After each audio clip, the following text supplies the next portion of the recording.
Hi, Troy Potts. Welcome back to another Calico Reads. I'm making this right after the next one. I'm just making them all. I took another book from this pile. And now it's about Bionic Mermaids, which is based off of Disney's Lab Rats. Why can't I speak? I actually do have some bonus drawings for my sketchbook.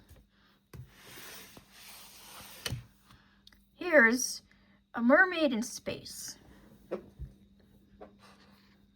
Now, I believe the story is that according to the cover, we got mom and dad, got a girl and her younger twin brothers. Another picture of the girl playing volleyball. And another picture where she's sitting in a seashell bed. And she's frowning. Oh, she has a seaweed cast on her arm, bandages on her head, and potentially on her tail. What the heck does she do? Oh, and it's a big pink shell being pulled by a dolphin. Okay, back to this drawing. There's a boy, and he's wearing a brown spacesuit. He's tethered to a rocket ship where his sister's at. This is just a bunch of random drawings of mice on the next page. Then further down, we have another family photo. Let's see, we got mom and brown hair, dad with blonde hair, but like also covered in with pencil or something. It's kind of dark. Looks like I colored in with two different colors on their hair. The twin brothers. Is this supposed to be the dad playing guitar? Or is that some random other guy? Because it's a blonde boy and he's playing it. So that might be the dad. And then, or maybe that's just a friend. And then she's playing the flute, the girl. And that concludes the drawings. So now I can read this story. This, I believe, was written when I was in 6th grade, because that's when I started playing flute.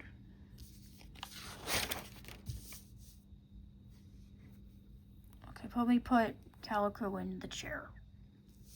Get out of here. Chapter 1, The New House. Are we there yet?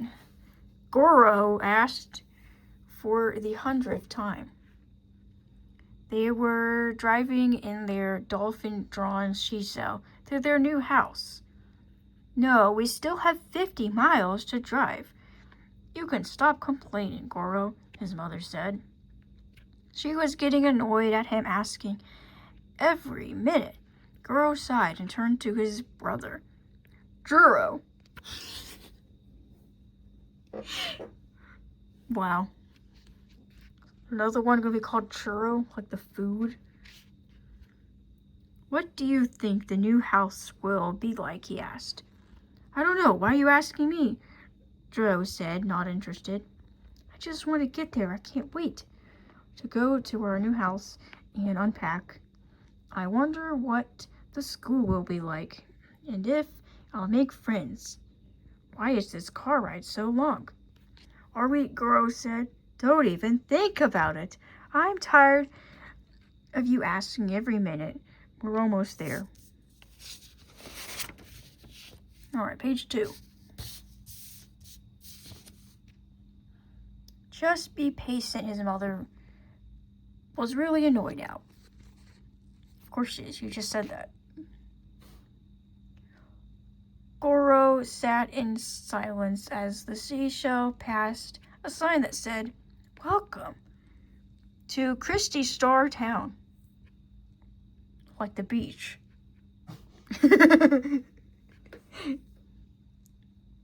Because I am not original. I say in a story that's based off of a show.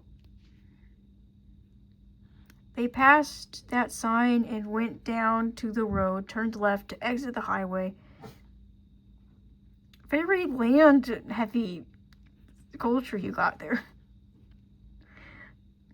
Till they reached a neighborhood. They turned left on Krill Street and parked at the second house.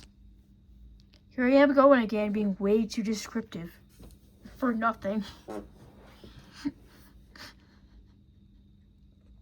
Grill Street. That's where they're at. We're here. Mrs. She's shop? Oh, she Snap. That's an N and an A. Said she swam out of the car into the dolphin in front of the car. Wait, did I just say car twice? Wow. You can take a break now, Bubbles. She untied the reins from the small old dolphin. Oh gosh, he's old. Why are you making him drive? Pulling your heavy seashell of all your luggage. He immediately swam over to the seaweed growing from the ground and plopped down to rest. Mr. Sea Snap got the children out of the car. The Sea Snap swam to the front door. Mrs. Sea Snap unlocked it and opened it. They all swam in. The outside was gray stone with red and blue coral dotting the house. Inside there was a kitchen, small living room, 3 bedrooms, 2 bathrooms, and an office.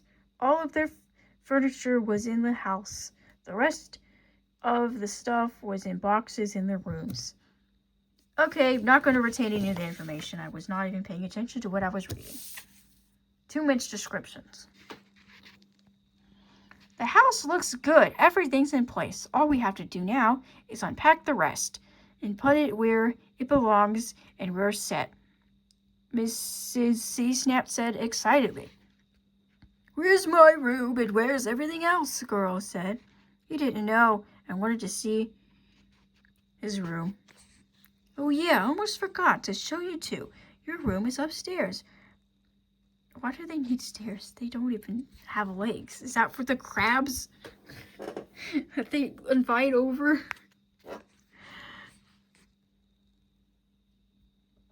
I'll show you around the house, Mr. Sea Snap said. He showed the twins the kitchen, a small living room, an office, which they didn't use in parentheses, the bathroom, Dolpha's room. We're on like what, page 3, and we're only just now mentioning her? I'm assuming that's the child, the girl child, not the dolphin. The master bedroom and theirs. The bedrooms were all upstairs.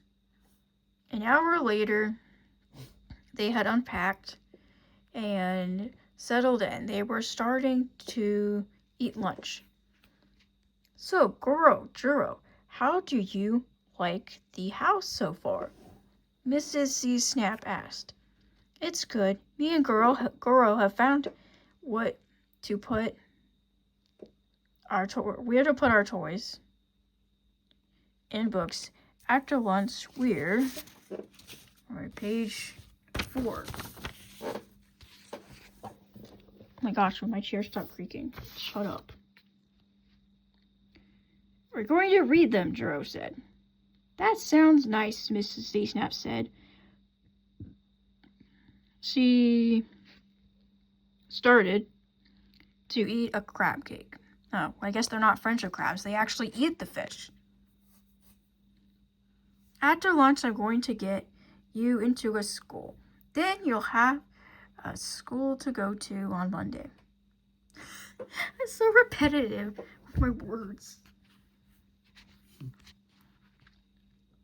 I'm going to play outside, Dolpha said.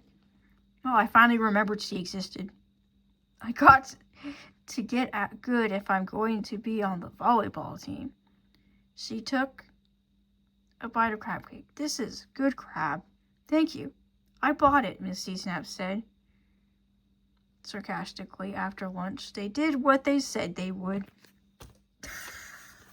They did what they said. Wow. Great sentence. Chapter 2 on page 5. going to the new school. And then the next chapter will be something else that's new.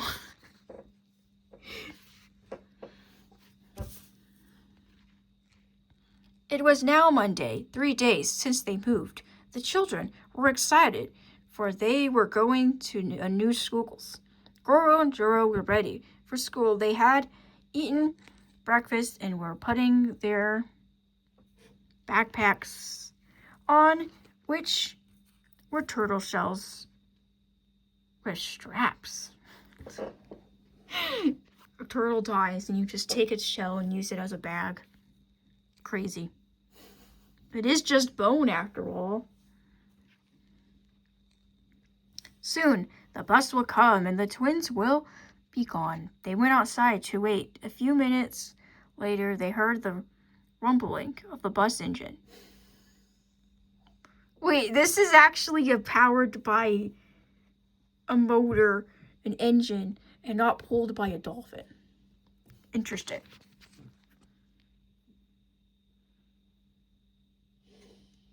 The rumbling of the bus engine. It parked right in front of the house. Good morning, Goro and Juro. How are you? The bus driver said. Well, I guess this is a bus driver they know. Good, they said, getting on. The bus drove off to school. Word of that, or she just already knows their names. Now there was only... okay, they drove to school. Now there was only Dolphin left. Mrs. C-Snap drove Dolphin to school. Oh, she don't got a special bus coming to her. She's got to drive there herself.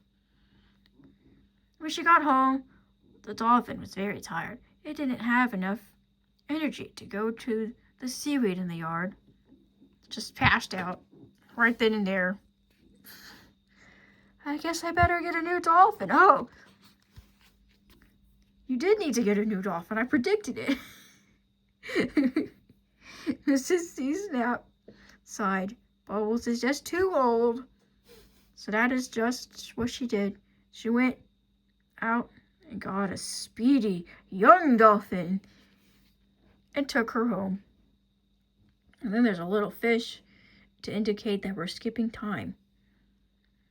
At school, Goro and Juro were doing math. They were in 2nd grade. Their teacher was a crab. Oh, okay, so some of them are friends and some of them are food. Don't think too hard on it now.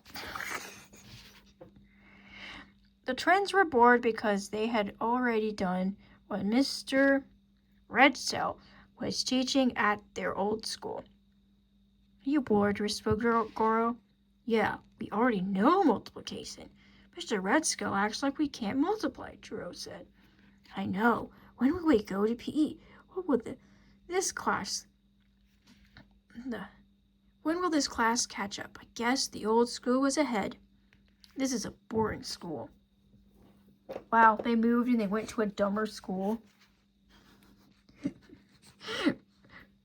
Why did they move then?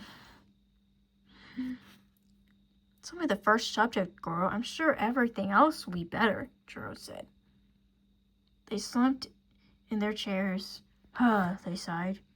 Later, Mr. Redtail's class went to BE. Their coach was a merman. As if they weren't all mermen. As opposed to a crab, I guess. Today is the Pacers. So literally just land, but underwater, said the coach. Everyone lined up in a row. Goro and Juro were at the end. They only had to swim halfway.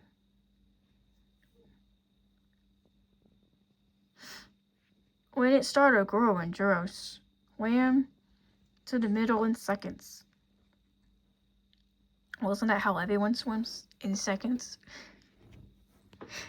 The gym can't be that big. Then they waited for the bell to ring. Then they swam back just as fast. Coach was staring at them.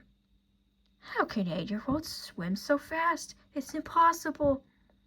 When the page load was over, they were the last ones in it. Everyone was tired and watching Koro and Juro swim back and forth all the way to the end of the pacer. They completed the recording. They ran out of numbers to count to. How do you do that? Everyone wondered. The coach had to find out. Koro, Juro, how do you swim so fast? He asked. What magic witchcraft are you doing? The twins didn't know what to say. They didn't realize they were swimming so fast. They couldn't tell the coach it was super speed.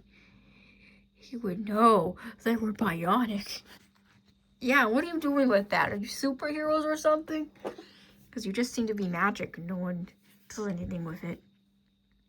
Girl stumbled, but he couldn't say it. You were just swimming fast. It's not unusual, Juro said. We're just talented like that. We're just better than you slowpokes, that's all. Okay, Coach said. Slowly, he didn't care anymore. Class was over anyway. Mr. Redso came to pick the second graders up from PE. Good. Save. Juro, Koro whispered. Thanks, Oh, good save, Juro, Koro whispered. Thanks, I just lied to our coach, Juro said. No, you didn't. It was the truth. We did swim fast. Well, we should be more careful. We don't want our coach to find out we're, what? Juro said. Yeah, one little mistake and everyone knows. We are bionic. We should turn our powers off when we're at school. I agree, Juro said. Red? What? They said in their heads that bionics were off. What are they, a computer? They can just power themselves off? Another fish, another time. At middle school, Dolph was having lunch. It was 11 a.m. So early for lunch. Who has lunch that early? She was alone. She was thinking how much she... Oh no. We're on page 8 and there's only a few lines left. Oh, she was sad because she missed her old school and friends. She missed her best friend, who she sat with at lunch. Now she was sitting alone at lunch. She was done eating and staring at everything else. She heard the white noise of the cafeteria and saw everyone talking to their friends. She wondered when she would make friends. The end.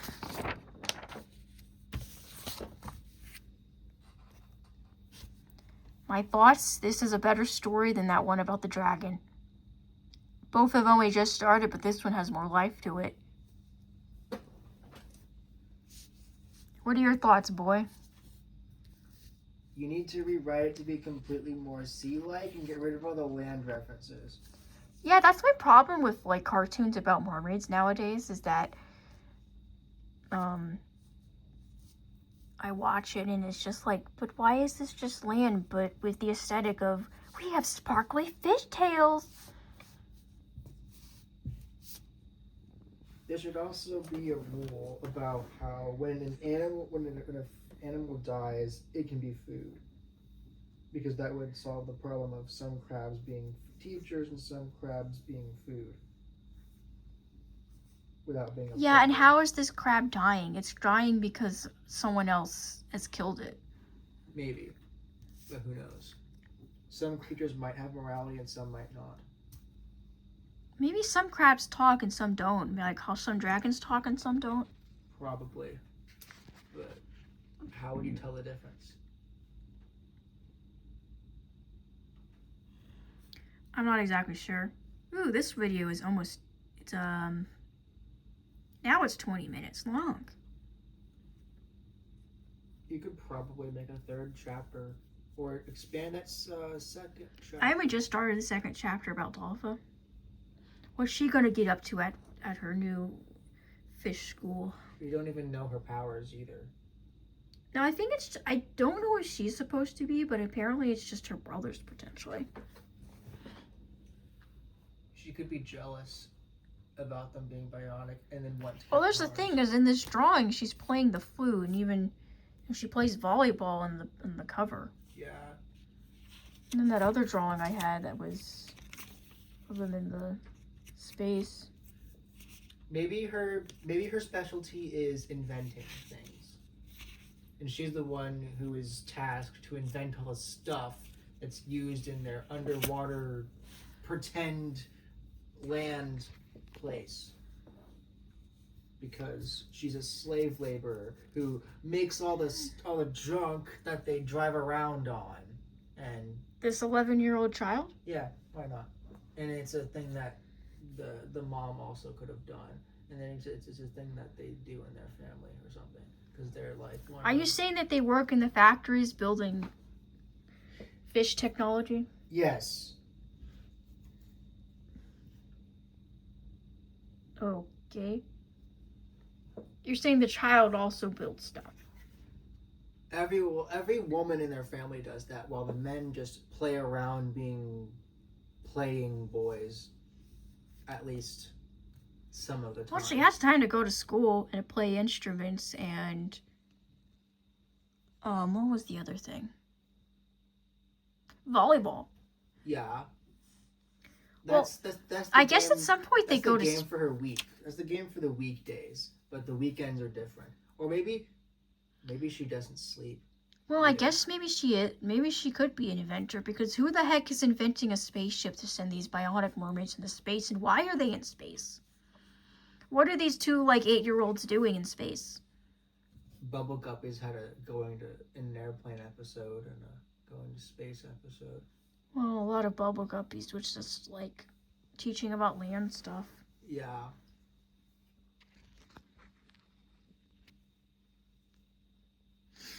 It was an educational show for preschoolers. It wasn't actually trying to be a lore accurate, scientifically accurate Mermaids What If. No. There are none of those shows that are lore accurate, scientifically accurate mermaid what ifs. Yeah.